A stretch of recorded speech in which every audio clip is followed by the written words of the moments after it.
Welcome to Leopard Solutions 2021 State of the Industry Report webinar. We have over 400 people registered for this. I'm so excited. We've been building momentum all year long for the stuff we've been doing with our webinars and our content, and we couldn't be more excited for you all to be here. Bruce is actually not going to be able to join us. He had a little bit of a medical thing, but he's fine, and we will get his take on this in a content piece as a follow-up. So Phil's going to pinch hit because there's no one who knows the data better than Phil Flora. So I'm going to have those speakers introduce themselves in a little bit. I think Laura has me outpaced. Well, yeah, sorry. Besides Laura, Leopard, of course. Okay. So I just want to make sure you guys are following us on LinkedIn. I will put a link to our LinkedIn in a minute in there, and all of the speakers' LinkedIn URLs. And we're also on YouTube. All of our past webinars can be found on YouTube. Okay. We also have a program coming up next week. It's a little bit of a pop-up program that Phil and I are going to do. We're going to delve into it's specifically for small and mid-sized firms, although anybody who's on a budget can definitely learn from some tips and tricks here. So we'll delve into using CI and data more effectively and how to do more with less. I was the CMO of a mid-sized firm for a few years and had to outsource a lot of things, and just I think it'll be an interesting program. So I will put the links to all of these in a second in there. So that's next Thursday at 12:30. And I will put also a link to follow us on YouTube. And these are some of our top webinars of 2021. Our top webinar by far was the very long road to partnership for women lawyers. And Laura is going to go into this. It's unfortunate that there's a very long road for lots of people when it comes to making partner. The job market was booming. Mergers and acquisitions were pretty hot in 2021, continuing into 2022. Diversity continues to be a pain point for firms, as we'll see. And then alumni relations should be at the top of mind and part of your marketing and business development strategy for all law firms. If this is something that you feel overwhelmed by, Leopard has ways for you to do this more effectively, and I work with Leopard on this. So do reach out to me or Phil if you need help with this. Okay. So I'm not going to go into this. We all know what a crazy year it's been, the Great Resignation, or the Big Quit, as people call it. I thought one of these articles was so interesting. It was like, it said like look at the middle one, how employers drove workers to quit. And then look at the Inc. article. It says why you should take part in the Great Resignation, which I'm sure most employers did not appreciate that article at all. But then this is so interesting, and we're working on a piece on this, which Laura and I have talked about this at length. Many women have left the workforce, and this is very it's upsetting, and it's eye-opening. A lot of this has to do with childcare issues, and they are not returning to work right now. They're taking a sabbatical, they're doing other things, and this is very true for women in law. And the research we have shows this. We're going to talk about this and what this means, but this is very alarming for our industry and for women in general. So this is something we need to very much work on and think about and have very front of mind for our industry and beyond our industry. I brought up this quote before, but the Great Resignation, hopefully a silver lining of all of this is just that we are more healthy as people, and there's well-being.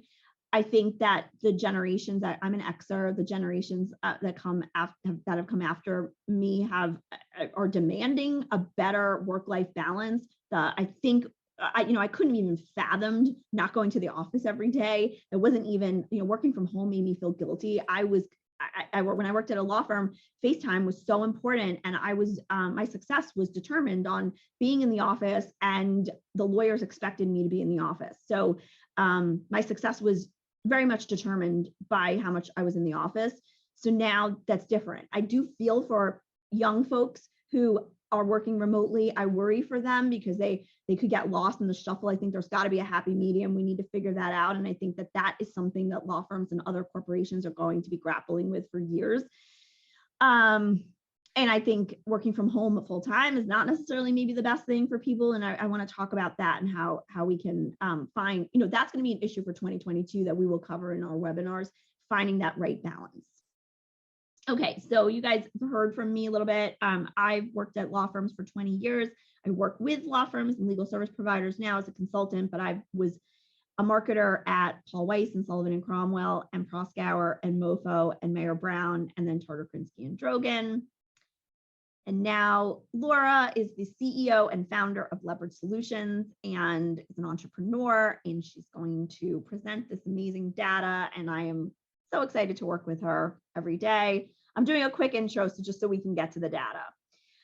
Bruce is not here, so we will skip over Bruce. Mike, give us like a 10-second intro about you.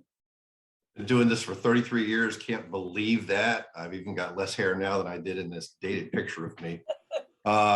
Started at PW eons ago before the C even happened, which dates me even further. Hildebrandt, a couple of iterations of that. And then a few years ago, we formed this little Law Vision thing, and it's the best thing we ever did. Yeah, awesome. And you guys should follow Law Vision on the social platforms and JD Supra. They publish amazing content, webinars, etc. And I'm going to stop sharing because I want Phil to show the word cloud and introduce himself. Before I do that, Laura, we'll have you introduce yourself when you present your slides. You really don't need an introduction because I feel like everyone knows how awesome you are. But Phil, tell us about you. Sure. So I'm Phil Floor, head of sales and marketing for Leopard Solutions. Not going to at all come close to filling Bruce's shoes, but I'm certainly going to do my best to offer some insights. And for those that have not gotten into the word cloud, here's the link again. My background, I haven't been in the industry for over 20 years, helping clients, all law firms, law schools, recruiters, corporations, all use and use competitive intelligence and research to help better their business, and that's why I'm here. Awesome, cool. I put a link to everyone's LinkedIn, so LinkedIn with us. I will put Phil's in here as well. And I'm going to flip it over to Laura now. So Laura, the floor. Unless, Phil, do you have a word cloud that you want to? Oh, sorry, word cloud. Yes. Yeah, let me share this. Didn't know if you wanted It's to. actually populating now as people fill it out, but it's right front and center there in the middle, exhausting, comes to the head. Wow. But, Wow. you guys see that okay? Or yeah, unpredictable. You know what? Let's keep that going. We'll check back in and see if it changes any during Look at that, hopeful and frustrating, unpredictable, overwhelming, opportunity, money, pivot. Now Zoom fatigue. Yeah, right. Forced innovation, learning Greek alphabet. That's interesting. that's very interesting. That's very cool. Pendulum swing. I like that. Yeah. Transformational, evolutionary. That was the one you had said, Mike. Busy. Instacart. Yeah. Somebody look what someone wrote. Boo. Well, and someone wrote "bruh," which I feel like my daughters have taken part in the thing. Groundhog Day. Yeah, whoever wrote that, yeah. I totally get it. So yeah. Cool. All right, we'll keep guys, this going just for a little bit before we switch. If the cloud changes, let us know, Phil. Yeah, we've got another one for you guys as do. well. So really interesting. Okay. Well. All right. Now it's the good part. Well, I am Laura Leopard, and I am the CEO and founder of Leopard Solutions. My partner should be here somewhere, Mary Ellen Koza. We've known a lot of you for many years, and we are really happy to have you here today as we talk about our data and the state of the legal industry at this point in time. So 2021, year 2 of the pandemic, and it was filled with angst for those working in law firms. You know, do I stay home? Do I go in? Neither option really seemed quite right. Staying home meant safety for some, but then it also came with lack of opportunity. Going in to the office posed its own dangers and hassles.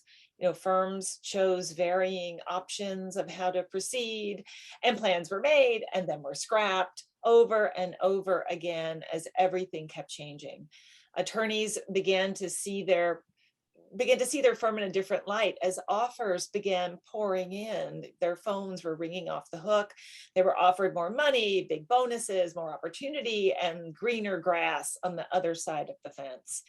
And the great resignation became the great life change for many as attorneys picked up their laptops and they moved. So let's see the attorney makeup in the top 200 and the moves that they made. So this is our, we're looking at ethnic diversity here. And the first thing I want you to notice is this 17% at the top of the screen. We are still hovering at 17% of those that are ethnically diverse within the top 200 firms. It was the same this past September. It was the same at the end of 2020. This is a stubborn number to move. If we look at the gender diverse chart for associates, you see almost parity, right? It's almost at 50%, which is great on the associate level.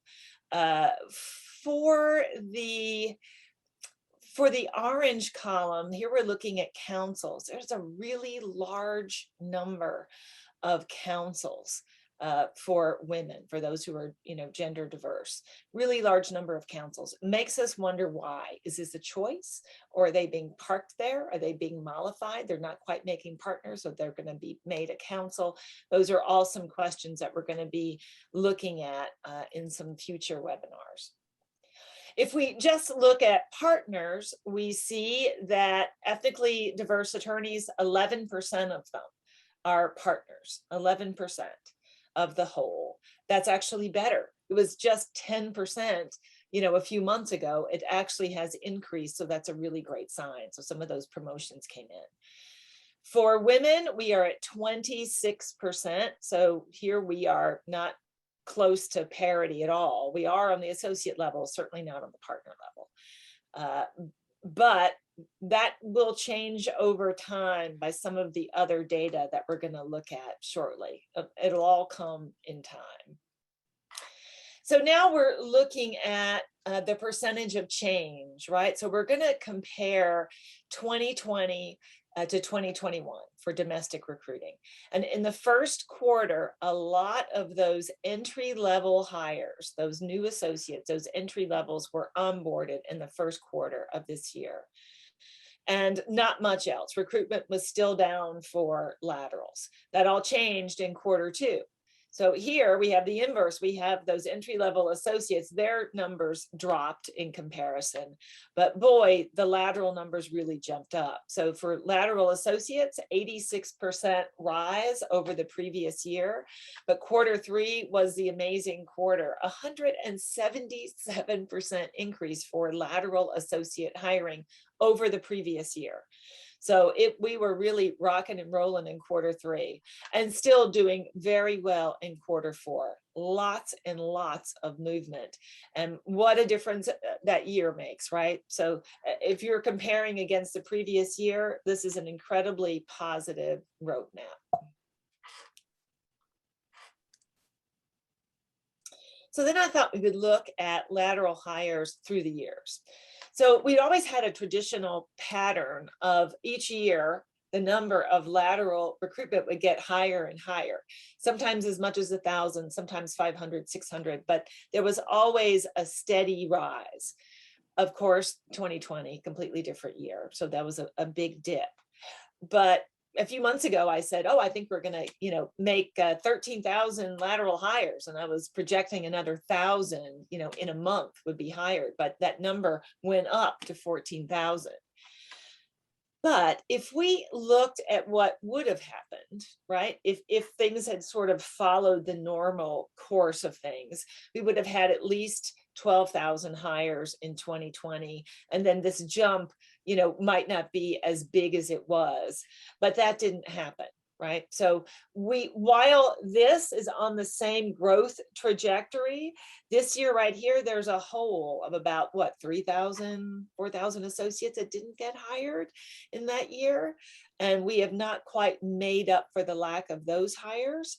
And if that's what's going on, a lot of the other data says lateral hiring is going to continue to rock and roll through 2022 as they continue to grow those ranks. And then maybe they'll make up for that hole that happened in 2020. So I wanted to look at some hiring patterns over time. And we really wanted to look at, diverse folks being hired. So the big view here, looking at the gap, is what happened in 2021. The difference between those who are ethnically diverse and those who are not, that gap really increased. So while the good news story is that more folks who are ethnically diverse were hired in the top 200, the gap actually increased because we also hired more of the non-diverse attorneys. So the gap was at 41, which is a pretty big gap, right? Then it grew to 50. So that's a little concerning. Now for entry-level hires, the gap has stubbornly remained about the same year on year on year. If they're really serious about changing those ethnic diversity numbers in those law firms, this is where they'll do it. This is where they'll do it. So those entry-level hires, bringing more people into that pool, that's what's going to do it. But this is a little concerning gap. We'll see what happens at the end of this year, but I certainly hope it at least returns to where it was in prior years. Then we thought we would look to see what happened to those people who are ethnically diverse once they leave a top 200 firm. So after they exited, a large number of them stayed within the top 200, which is great. They just moved from one top 200 firm to another. Another good group went in-house. Another group went to a different law firm outside of the top 200, and a pretty decent sized group moved into the government as well. This unknown bucket is something that's always changing. So as we are picking up these attorneys at their new firms or new companies, then this bucket reduces and we begin to change this graph as we find more information. So we're updating twice a week, every week. We're watching everybody that comes on, and when that changes, this graph will also change over time. So let's look at hiring for gender diverse associates. So you don't see as big a gap, right? That's the first thing. The gap is not as wide as it is for those who are ethnically diverse. But something else is really interesting here. So in 2019, there was no gap between women being hired right out of law school and men being hired. So it was pretty much even Steven. In 2020, women actually edged them out a bit. And then in 2021, the gap got even bigger. So we know from talking with law school professionals, they are now seeing more women in law school than men in many instances. There's also news reports out there saying that more women are attending college than men. So if this increases over time, women will reach more parity in all levels of the law firm by sheer numbers. There's just going to be more of them. So this is a really interesting statistic. Now, the gap between women laterals and male laterals actually increased in 2021 as well, but the gap is nowhere near what it was for those ethnically diverse associates. So really interesting stuff. So just like we did before, we wanted to see what happened to women when they left the top 200 firms. So a good number of them went into another top 200 firm. However, when we just looked at this chart for those that are ethnically diverse, about when they exited a top 200 firm, about 37% of them stayed in a top 200 firm. Here, that number is less. Here, it was about 30%. So only 30% of women exited a top 200 firm and entered a top 200 firm. A number of them, of course, went in-house. A number of them went to law firms and went into, government work. But I have to tell you, a lot of them, we just don't know where they are. Since the last webinar, we have been putting a concerted effort to find these women. Where are they? What are they doing? So we have been going in and researching that, and we've been finding some really interesting trends. A lot of them have exited the law. They've become entrepreneurs. Some of them have just fallen off the face of the earth. They're not posting on social media. They're nowhere to be found. They've pulled their profiles. They're just not available. That could change over time, and we'll continue looking as that happens. But it's a really disturbing trend. So we're a woman-owned company. All of this is really important to me, and I find it fascinating. Like Stephanie said, we're going to be taking a closer look at this, and we're also going to be talking to some of these women. Why did they exit the law? Why they made the decisions that they did. And then we're also going to keep researching their exits, because I think it's really important for us to know. Here could be something that speaks to that. This is a really depressing chart. This is how many days it takes to make partner at a law firm. Just look at that chart. For laterals, it has increased about 61% in the number of days from what it was in the past. But for those that are an entry level going into a law firm, their time to partner has increased like 136%. It's almost mind-boggling. Why would anyone stay as an entry level if they could lateral into another firm and possibly have a faster track to partnership? But what we're also seeing especially with a lot of these new attorneys that are coming on, they're not seeking partnership. That's really not in their plan at all. And this would be very affirming of that decision, right? If you make a goal unattainable, people aren't going to aspire to it. People aren't going to work toward it. And this goal has been becoming less and less attainable year over year over year. Now, we are starting to see firms that are making big changes, that are sort of, shortening that track to partnership. We're going to be measuring that this year. But this is a huge hurdle, and it's actually very dangerous for the whole law firm format. Right? If the whole goal of being an associate is to be a partner and to work and get your hours in and please everybody because you want to make partner in the end, if that goal has become unreachable, the whole structure of a law firm is in question. So this is something we're going to be watching really closely to see how many firms change and if that changes the trajectory overall. So lots of changes on the firm level. We looked at all the salaries.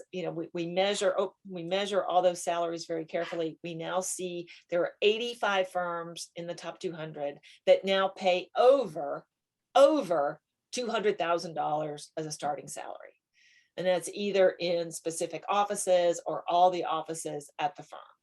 We also know that firms are offering big outsized signing bonuses to recruiters. So it's not just salary, they're offering these big bonuses. They're also paying recruiters like a 50% and in some cases more recruitment fee for placements. Firm culture is being challenged like never before. Do we go remote? Do we not? Are we hybrid? Are we not? How do you onboard attorneys remotely? Questions like these have plagued the industry, and there's a few of them not getting it quite right. And we can see that by looking at our law firm index and by looking in the growth decline report. There are firms in the bottom section of that growth decline report I would never have expected to see there. And some of those firms are the ones that are not getting this whole hybrid, not hybrid culture thing right. Look, it's really hard to get culture right when you're working remotely, right?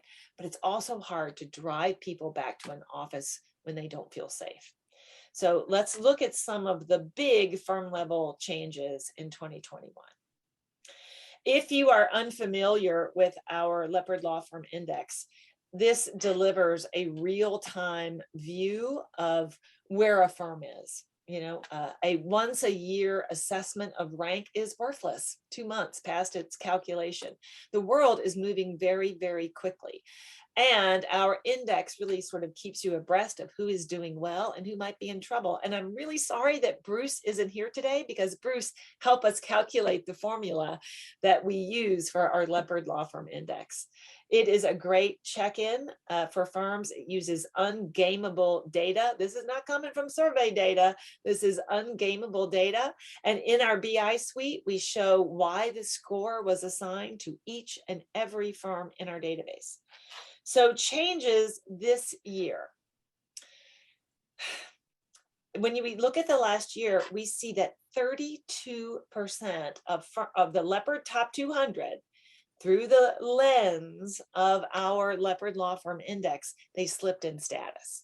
That means they either went from very good to good, or they went from good to fair, or they went from fair to poor. Because yes, some of those firms have been assigned a poor rating in our Leopard Law Firm Index. Only 6% of the top 200 actually moved up in status. And a whopping 41% decreased in points, but it didn't actually nudge them into that next status. So lots of volatility this year, and lots of things at play that push those firms into a different category. Then we thought we'd look at, you know, office openings and closings of the top 200. So first we would get an overview of the states. California opened the most offices, with 75 new offices in all of the firms that we cover. 18 of them were in the top 200, 57 were in other firms. The overall number was about 568 new offices opened across the US, and 144 of them were in the top 200 firms.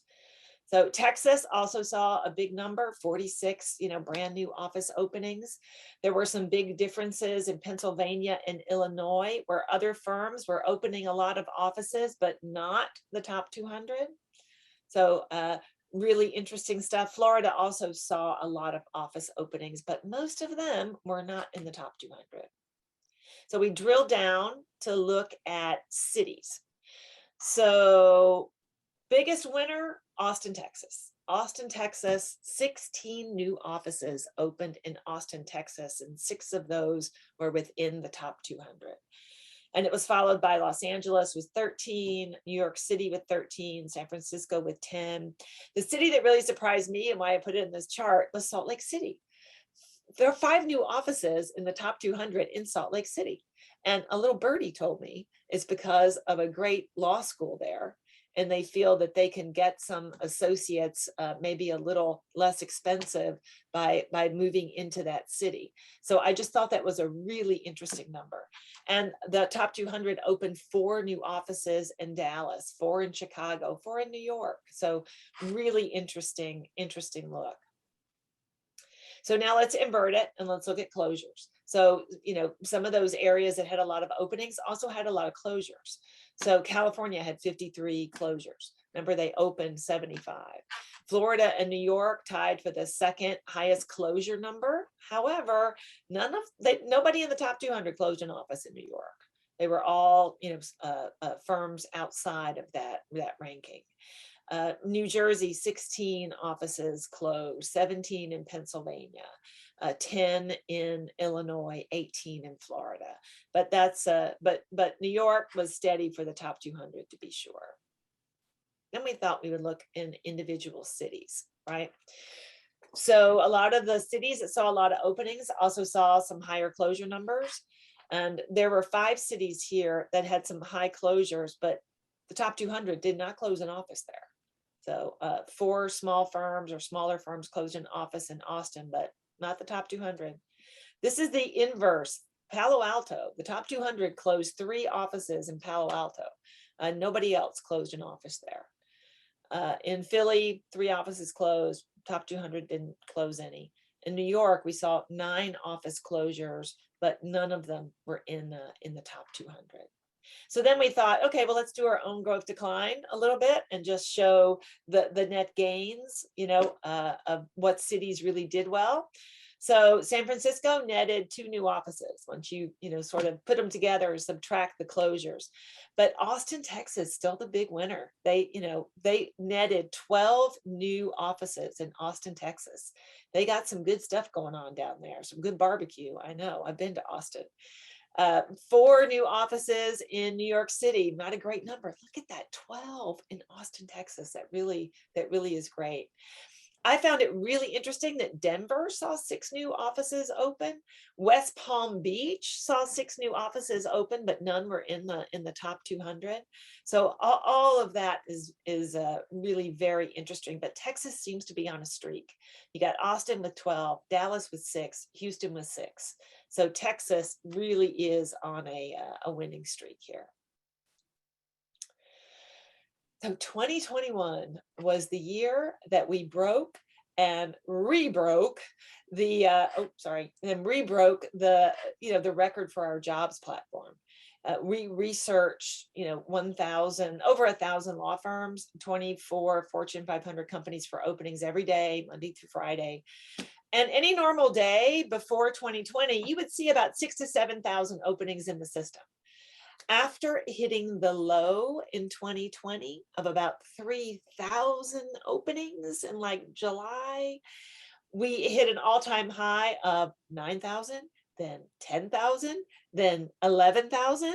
And we expect to hit another record by tomorrow of 12,000 openings in the job database. It really is an extraordinary number and does not appear to be slowing down. So let's just look at some of those details. So here we're looking at openings by month, right? Like how many jobs open month after month after month. And the biggest month for opening was April, really high number, followed by August, and then followed by March, but lots of openings. At the bottom, it's as jobs were closing. And we're going to assume that these jobs were filled because the rest of our data supports that, right? So as they were closing the jobs, they were hiring people to fill those jobs. Look at the amount that was closed. Fishing, looking, those are really big numbers, but these are actual job closings where, all of these folks are being onboarded. A lot of frenetic activity. And we really do expect that to continue. So I thought we would look at job openings by practice area.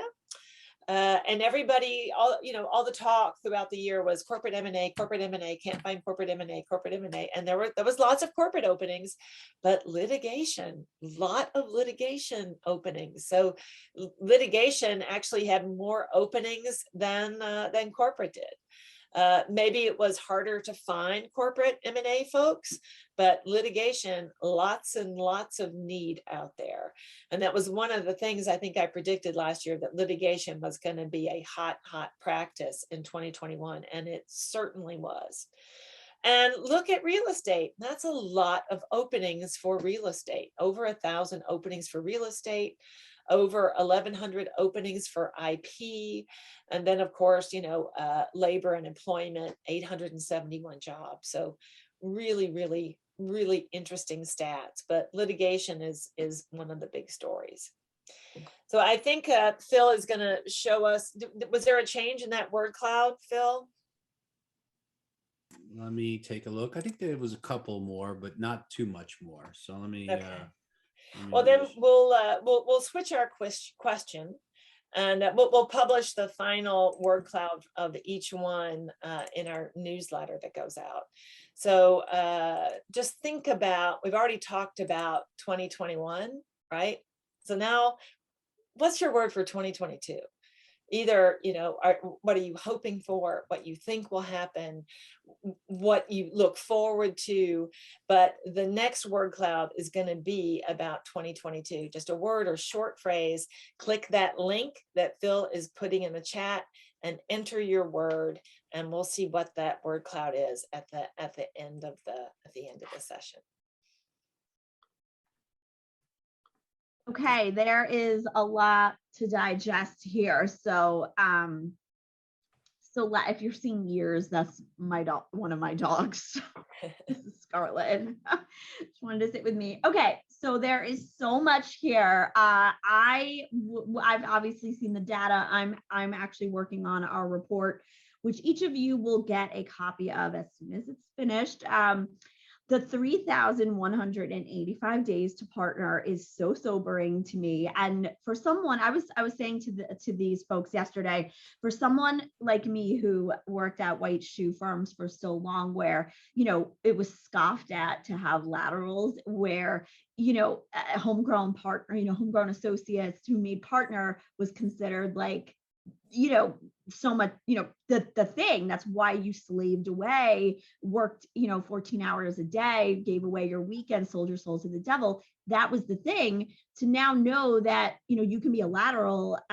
First of all, it's going to take forever to make partner, even if you do. Second of all, you might as well just leave and go to another firm and make partner. And you're going to see colleagues come into these firms.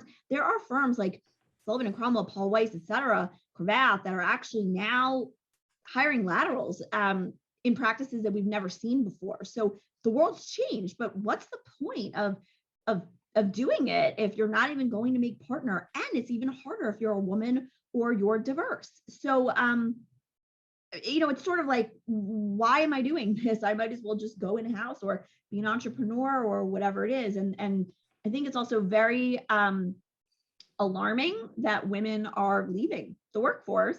And also New York, which has been like, I think for a lot of people, sort of like the capital of law firms, is kind of shifting away. We've seen like, I was also very surprised that some of these cities, like Salt Lake City, is now a destination for law firms. And we've seen, I wasn't surprised by Florida because so many people have relocated to Florida during COVID.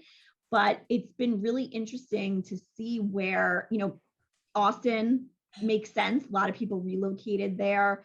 I was surprised not to see Nashville on there, just knowing like where people have moved, but we didn't look at necessarily like the remote work, like where lawyers are living, not, and not tethered to a firm, but working 100% remote. But there's so many things here. So Mike, I want to get your overall takes on the data, wherever you want to go. Like, does this surprise you? What are your thoughts? So much to unbundle here. It's a great day. Yeah. I think as we look at it, what we're seeing here is the net result of a convergence of some fundamental, change driving evolutionary influences on the industry. As I said earlier in my comments, so, my one word was evolutionary. We're on a fast track here. We are in uncharted waters. We are looking at new and exciting things. And there are many great opportunities here for firms and for people who are paying attention and are picking up on the cues, but those who aren't can fall behind very fast. I mean, right now in our world, the gap between the winners, the takers of market share and those who are losing is widening on a daily basis. But in the data, there's three particular things that I think that I saw, right or wrong. COVID, you saw the built up of demand and the tons of money chasing deals that we're now seeing. The private equity money is just there and it's going to be there for quite some time. But it fueled the need for the new supply, the new supply strategies, the talent piece.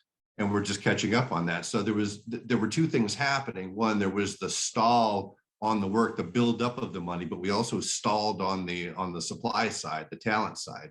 And then when the demand side broke free, we were way behind on the supply side. And we're still trying to catch up. And it's fascinating to me when I talk to the deal lawyers right now, this isn't going to slow in 2022. Laura said something to that effect in the beginning. I view it as a bubble, but it's a really big bubble. It's going to take a while for this one to work its way through the system. Yeah. And that's fascinating. The pressures are not going to ease up on this one in any way, shape, or form. Did it surprise you that litigation was hotter than corporate? Because we've been hearing corporate, but from our data, it looks like litigation actually was and litigation lawyers were in hotter demand than corporate lawyers. What do you think about that? Very counterintuitive, and that is a point that absolutely surprised me. because through the past couple of years, like the courts have been slow, the litigators are just sort of doing their normal thing. But I know several firms that have taken the opportunity to rebuild, to really take a good hard strategic look at their litigation practices, align them more closely with the business clients, transition them a little bit more towards the, help us be now the proactive, keep us out of hot water people, counselors versus just the reactive people. And there's a little bit of a different skill set. But also there's something else that's happening across our industry, and it's been happening for some time, but we're in a time of huge generational shifts. In some firms, there's 4, even 5 generations working at the same time. And leadership is being handed down to the next generations. And this is a pivotal moment as the economic buyers of legal services, on the client side, their perspectives are going to change. The internal perspectives of the young people are going to change. As an industry, again, to another point that Laura was making so eloquently, we need to redefine what success is. The industry needs to redefine what success is. Is it to make partner? That's the old model. That's the old stamp of approval. Right. And there's so many people now, young people I hear go, you pay me a lot of money. I have my nights and weekends. I see how hard Laura has to work at this. Why would I do that? Yeah, Why I'm would I not do that? sure that that's the be all end all anymore. I think It's not. it's changed. There are a lot of different paths to success. And I'm curious, like for our legal recruiters who are on the webinar, if you want to put in the chat what you guys are seeing, like in terms of the searches you're doing, does this fit what you're seeing? Let us know, put this in here. Employment, I'm hearing some folks are saying that that's also hot, but yeah, we've been hearing corporate. So yeah, I'm curious as to this. So Mike, in terms of like 2022, what do you think? Like, do you think it's going to be as good of a year as 2021 was for the legal profession? Yeah, for as guilty as so many lawyers and law firms are, oh my gosh, we're in the middle of a pandemic, we're having our best year ever. Many firms are having their best years ever. And, just sort of doing check-ins right now with clients at the end of 2021. And, they're prepaying expenses. They're trying to manage expectations down. They're doing everything possible. And in conjunction with all the deal work, the litigation work's going to start moving. Right. Even with the courts opening. Do you think this is true for not just AmLaw 100 firms, but like 200? Do you think that small, mid-sized firms are also seeing the benefits of the economy and like just the deal flow and all this stuff? Do you think it's different for them? I mean, not as much of the deal flow. I mean, the big deal flow stays up with the bigger firms generally. But the flow of money and the flow of interest in investing in things and consolidation, that's happening up and down. And it's happening up and down in the law firm world too. I mean, the pressures, the demand pressures for people, and you see it just screaming off those pages and those data pages. We need more, we need more, we need more. And we're exceeding the capacity to fill those seats right now. And it's creating a frenetic area. And, the good news is, and the bad news is that it's forcing the industry out of our comfort zone. Because legal has always had the opportunity to just solve its problem. Sorry, you've been in the industry a long time. Don't mean to disparage it. We always solve our problems with money. We just throw money at issues. Yeah, that's traditionally been what firms do. We've got to come through with whole new solutions and whole new strategies on this stuff, on the whole talent piece, on finding people, on retaining people, on diversity, equity, and inclusion, which is, a major shift. In Laura's data, it's sobering to see the total percentage, but take a little bit of heart in the associate lines, because the fruit of your efforts of so many people who are on this thing, you can see your hard work starting to pay off on that associate line. And unfortunately, the law firm business model is 365 days, empty the coffers. What have you done for us lately? Get on to the next year. But this one's going to take a long time. And it is. And you can see actual results there. And it's going to take time. Yeah. Phil, any thoughts like from the data, what you've seen over talking to your clients over the past year? A couple of things. I just one piggyback on what Michael was just saying about the associate. Yeah, that is definitely heartening. I think it's going to be important to figure out a way to keep those people though in the industry, as we saw with a lot of the associates. A lot of the ones that are leaving, especially the top 200, and we were actually looking at it for even the mid-size and the small, boutique, regional, smaller firms. those folks, after 3, 4, 5, 6 years, are they now moving on and leaving the law firm world instead of moving it into the hot, counsel partner ranks? So that's where getting that diversity, getting the gender and ethnic diversity from, just the associate levels, which that pool is growing to the next tier, I think is going to be important. A couple of things. I mean, the office stuff I thought was interesting. And I think you said, Steph, about Florida, a lot more remote type activity. And I think that makes sense.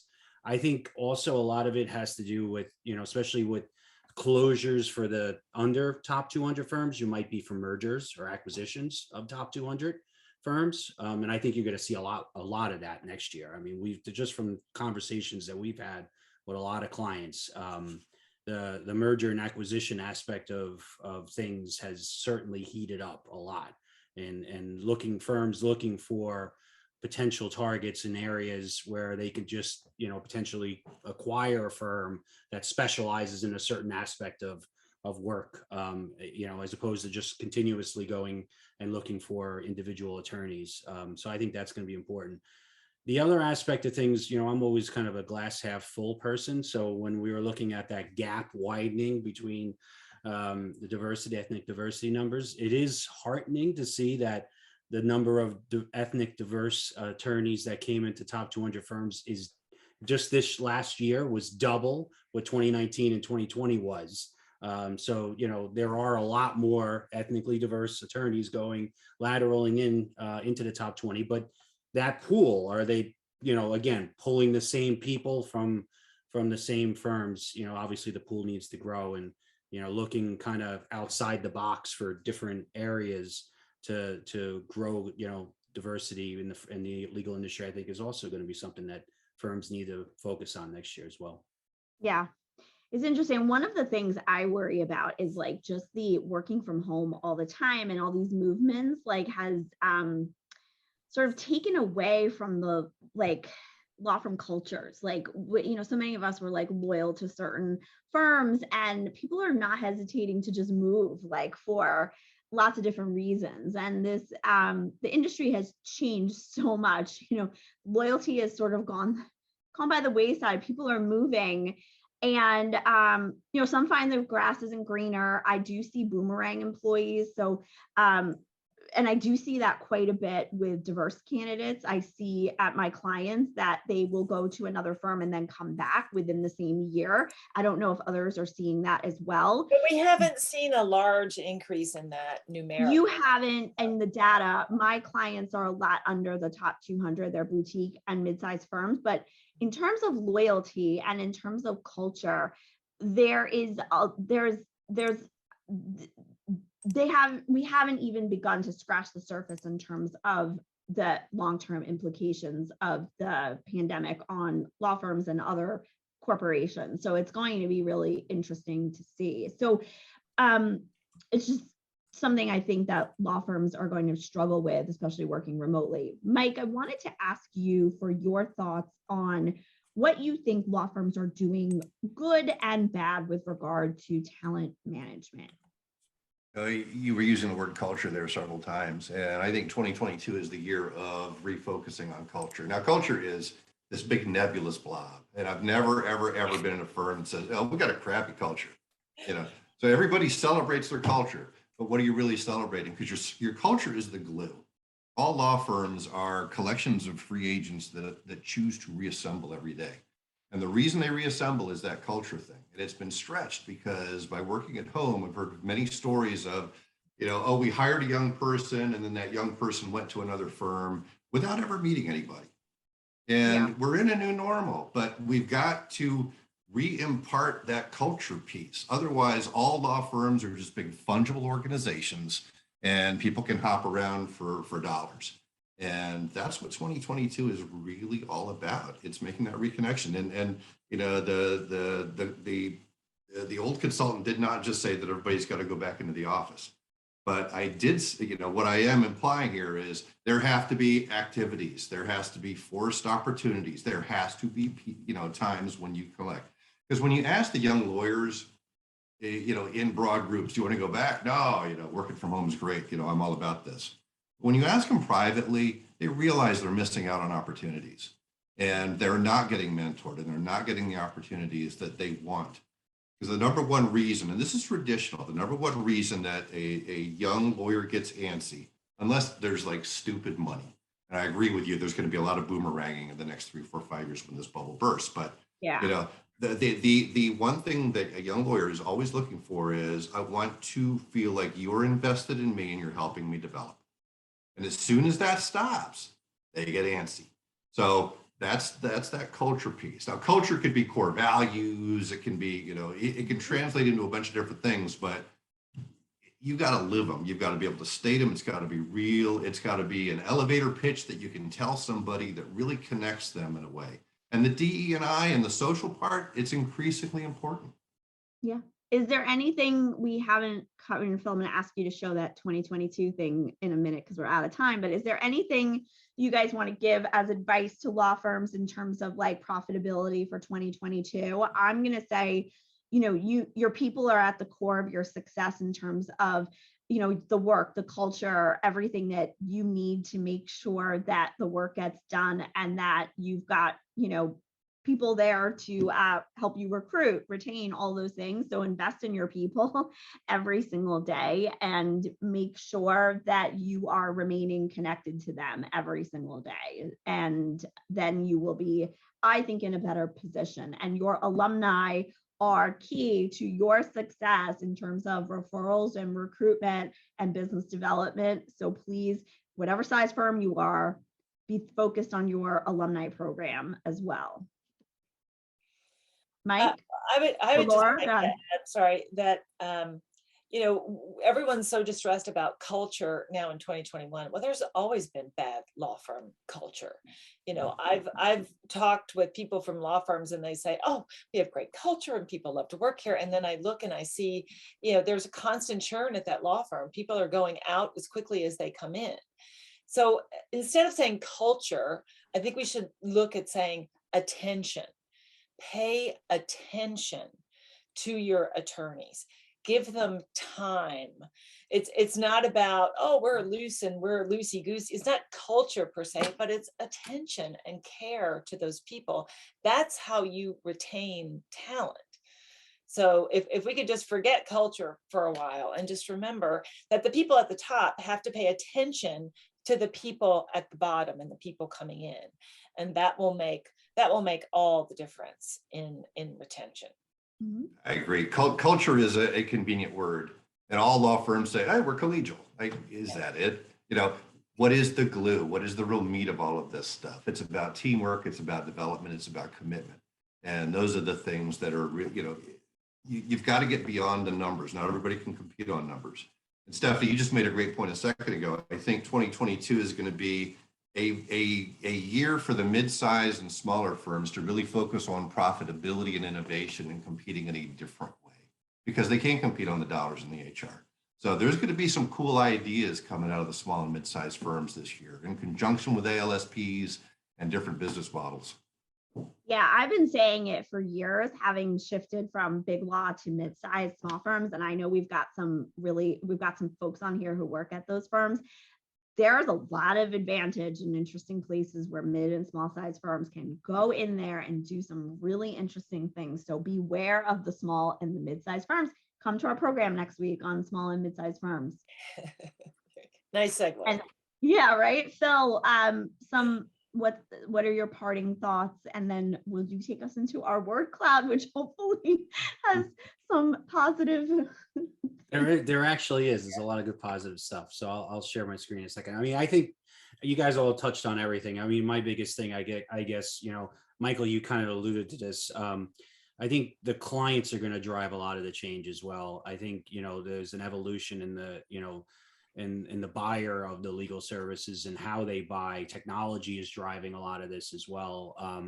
You know, utilizing tools that, you know, firms should be utilizing tools that, you know, are available to them, you know, technology wise, data wise, whatever, listening to their clients, talking to their clients, you know, more than ever in a remote setting where you're not able to actually communicate in person. You got to figure out more creative ways to know what your clients want and maintain those relationships. So I think that's going to, you know, drive a lot of what's going to happen in firms next year as well. So let me share my screen with where we are for 2022.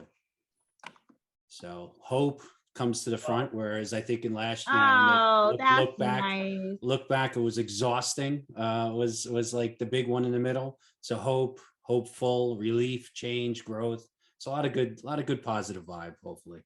Yeah. So Stephanie, you need a different sweater for this set of words. I'm gonna wear I'm gonna wear one with like happy faces or something. Okay. There you go. Yeah, hopeful, new strategies. We'll forget the one that, okay, no masks. I'm all for that one. The year of me, refresh and renew. Yeah, interesting, guys. So we're gonna post this on our social. Rethinking the office. Devastation. Okay. I'm gonna give that person my sweater, so just send me a note, and you guys, that person can have this sweater. No, but we do really, Mike, we appreciate your time. Everyone register will get a copy of the report. Should be going out in the next week or two, and you'll get a recording of today's program as well. I want to thank Laura and the team that put together all of this research. Ratan and his team, we know how much time and effort this took, and Mike, we appreciate your time and effort. Yvonne, who works with Mike, put a culture article from Law Vision. We'll put that in the follow-up email as well.